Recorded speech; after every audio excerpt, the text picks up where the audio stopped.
विद्यार्थियों का आपके अपने YouTube channel study with Nilesh में स्वागत है। आज हम लोग क्लास 10 क्षितिज के चैप्टर 2 राम लक्ष्मण परशुराम संवाद की जो पढ़ाई कर रहे थे, जो पढ़ रहे थे, उसी के संदर्भ में यह अगली वीडियो आप लोगों के सामने प्रस्तुत है। यदि आप चैनल पर नए हैं तो इससे पूर्व के दोहों और चौपाइयों की व्याख्या बहुत ही अच्छे तरीके से आपको इससे पहले वाली वीडियो में मिल जाएगी।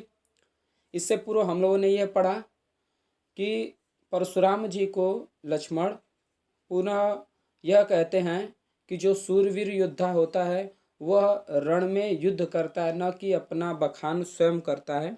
आइए उसके आगे हम लोग देखेंगे, पहले शब्दार्थ फिर अर्थ को समझेंगे। तुम तो कालू हाक जनु लावा, बार बार मोही लागी बुलावा। तुम तो अर्थात परशुराम जी कालू काल को हाक जनु लावा हाक कर लाने की बात कर रहे हैं। बार बार मोही लागी बुलावा, बार बार उसको बुला रहे हैं। सुनत लखन के बचन कठोरा, परशु सुधारी धरेऊ का घोरा। परशु को धारण करने वाले परशुराम धरेऊ धारण कर लिए। अब जन देव दोसु मोही लोगु, दोसु दोष कटुवादी बालकु बद जोगु। बद जोगु बद के योग्य है, कटुवादी कड़वा बोलने वाला, बालकु बालक। बाल विलो की बहू मैं बाचा, बाचा मतलब बचाना, बिलो की मतलब देखकर। यह यहू मर निहार भाषाचा, मर निहार मरने योग्य हो। यहू मतलब यह। कौशिक कहा क्षमऊ अपराधु। फिर विश्वामित्र कहते हैं कौशिक कहा क्षमऊ अपराधु, क्षमेऊ क्षमा करने, अपराधु मतलब अपराध है। बाल दोष गुण गनहि न साधु, गनहि मतलब धारण करना, गुण मतलब गुण को। खर कुठार मैं अकुरन को ही, खर कुठार कुठार मतलब फरसा, मैं अकुरन को ही, अकुरन मतलब अकरुणा, करुणा को धारण करने वाले नहीं, को ही मतलब क्रोधी स्वभाव का। आगे अपराधी गुरुद्रोही, गुरुद्रोही गुरु से विरोध करने वाला। उत्तर देत छोड़ो बिनु मारे, केवल कौशिक शील तुम्हारे। कौशिक शील विश्वामित्र के शील प्रेम के कारण। न तो यही काटी कुठार कठोरे, काटी काटना, कुठार फरसे से, कठोरे कठोरता से। गुरही उरीन होते होते श्रम थोरे, गुरही गुरु के, उरीन ऋण, होते हुए मतलब हो जाते, श्रम मतलब श्रम, थोड़े मतलब थोड़े से।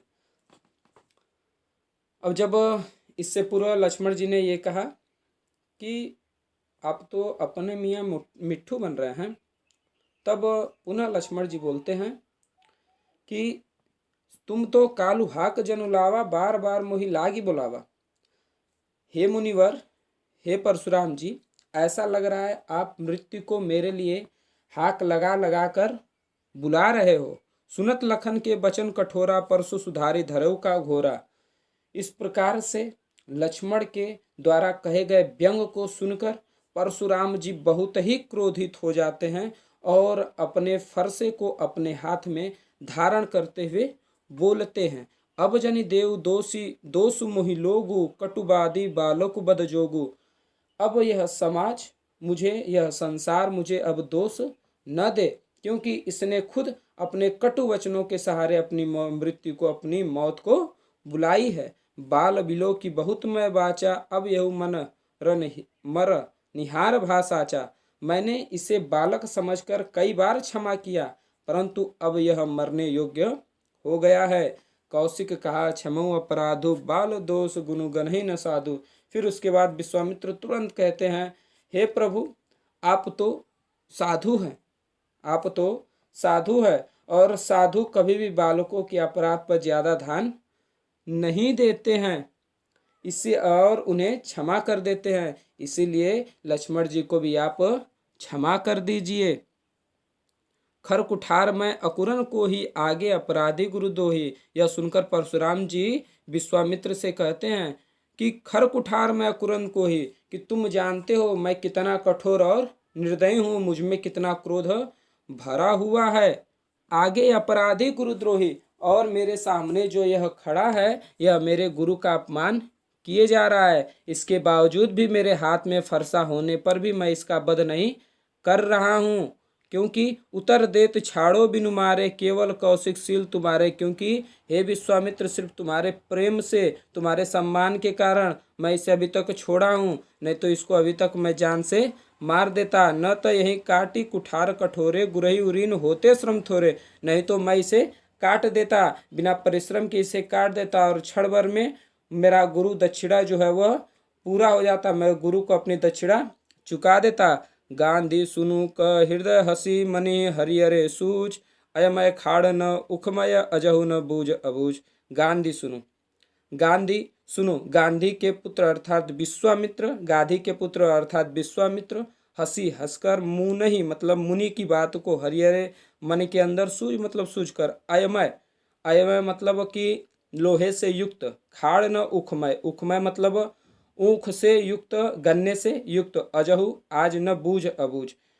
जब इतनी बात परशुराम जी कहते हैं कि मैं इसे क्षण भर में ही अपने कुठार से, अपने फरसे से काट देता, इतनी बात को सुनकर विश्वामित्र मन ही मन सोचते हैं, गांधी का हृदय हसी मन ही हरिहरे सूझ। इतनी बात को सुनकर विश्वामित्र मन ही मन सोचते हैं, और यह सोचते हैं कि लग रहा है कि यह अन्य क्षत्रियों की भांति परशुराम जी राम लक्ष्मण को एक साधारण क्षत्रिय समझ रहे हैं। अयमय खाड़ न उखमय, यह जो उनके सामने खड़े हैं यह कोई गन्ने के समान नहीं है, यह जो खड़े हुए हैं यह एक लोहे के समान सख्त हैं। अजहु न बूझ अबूझ, आज तक आप लग रहा है कि परशुराम जी ने समझ नहीं पाए हैं। अर्थात विश्वामित्र जी सोचते हैं कि यह अन्य क्षत्रियों के समान राम लक्ष्मण को भी समझ रहे हैं, और उनकी तुलना एक गन्ने के से कर रहे हैं कि क्षण भर में ही मैं इसे क्या कर दूंगा,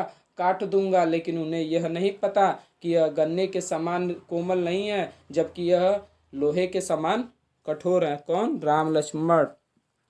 कहु जनेऊ मुनि सिलु तुम्हारा, को नहीं जात विदित संसारा। कहु मतलब कहना, लखन मतलब लक्ष्मण, मुनि मुनि से, सिलु सील सज्जनता, तुम्हारा तुम्हारा, को नहीं जान विदित, विदित मतलब जानता है, संसारा संसार।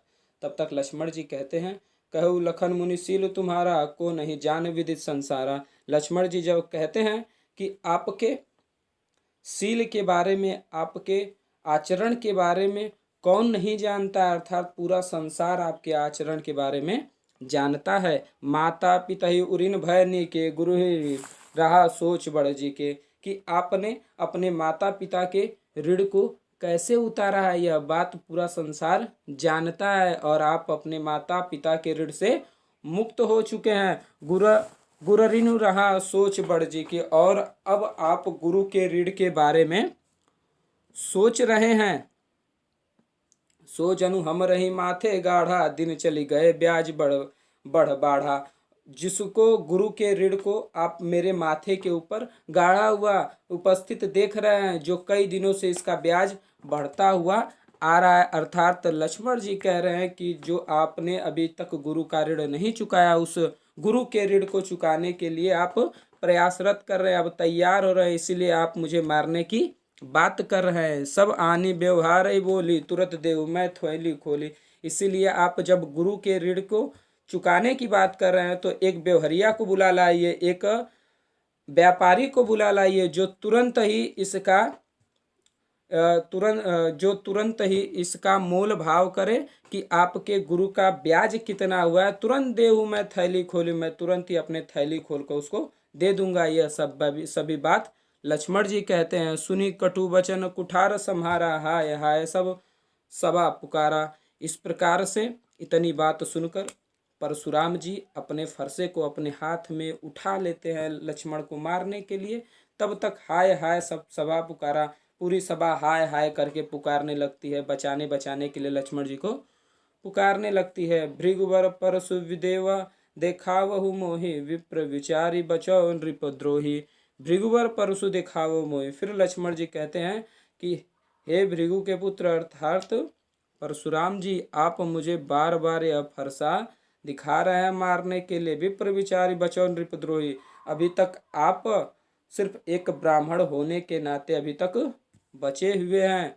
मिले न कबहु सुभट रन गाढ़े, द्विज देवता घर ही के बाड़े। मिले मतलब मिलना, कबहु मतलब कबब, सुभट मतलब कि महान शक्तिशाली, रण में युद्ध में, गाढ़े मतलब गाढ़ में, द्विज देवता घर ही के बाड़े।